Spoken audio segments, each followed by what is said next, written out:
Evening, and thank you for choosing KREX 5 News. I'm Chelsea Helms. And I'm Brandon Thompson. People living in Garfield County near the Lake Christine fire are allowed to return to their homes today, but there are still hundreds of families in the Roaring Fork Valley who remain evacuated. For 3 of those families, they no longer have a home to go home to.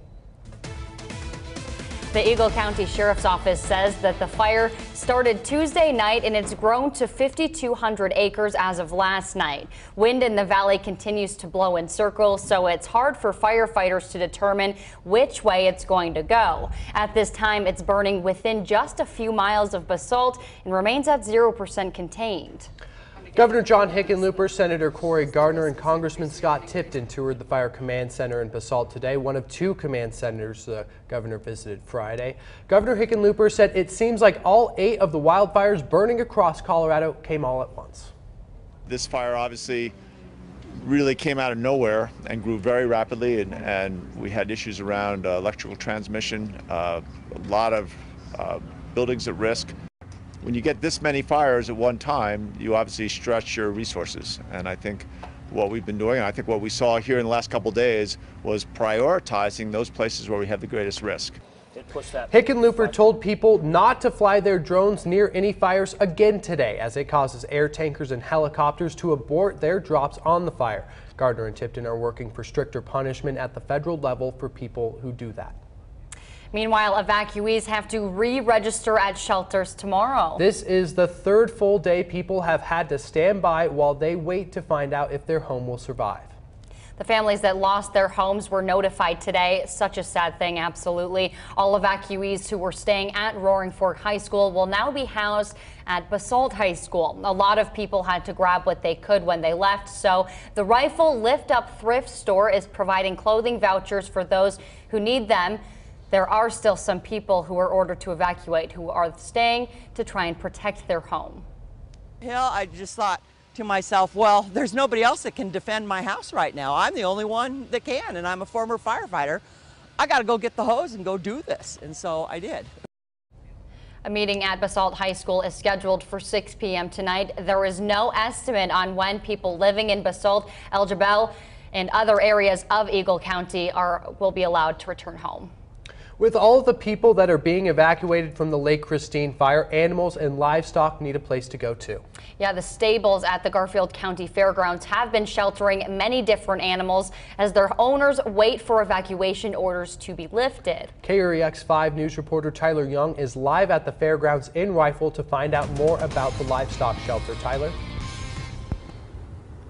That's right, Chelsea. Brandon, horses, donkeys, and many other animals are taking shelter at the fairgrounds, as you mentioned, and it's easy to tell just how spooked they really are with the constant sound of neighs and whinnies that are coming from the stables. And many of the livestock owners who evacuated from Garfield County, they're beginning to return home, as you mentioned, but there are some that are still staying behind. More than 70 livestock animals are taking shelter at the Garfield County Fairgrounds due to the Christine Lake fire. Dozens of evacuees camped out overnight to make sure they're comforted, and as the sudden move has startled many of them. We got a call that Eagle County and Garfield County would work cooperatively on the large animals that were being evacuated.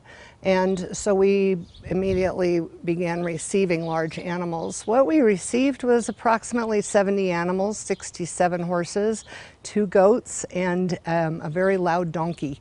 Much of the livestock has gone home on Friday as Garfield County's evacuation order has been lifted. Around 30 horses still remain here at the Garfield County Fairgrounds, but they're expected to be going home here very soon as well. Supporters and volunteers rushed to the cause by supplying the evacuees with as many tools and food for livestock that they had available. The community has been amazing at helping these families to find places that they can stay long term, and you can see behind me that the community has, the outreach has been phenomenal, providing hay and shavings and buckets. We put out a call for buckets for people to be able to feed and water their horses. The fairgrounds is run by a small staff of 4 people, and without the community and counties coming together on such short notice, livestock owners may not have had any option. And of course, we want to thank the commissioners of Garfield County and the administration for the support that they've given us and for providing these facilities They've put a phenomenal amount of effort and funding into having such nice facilities.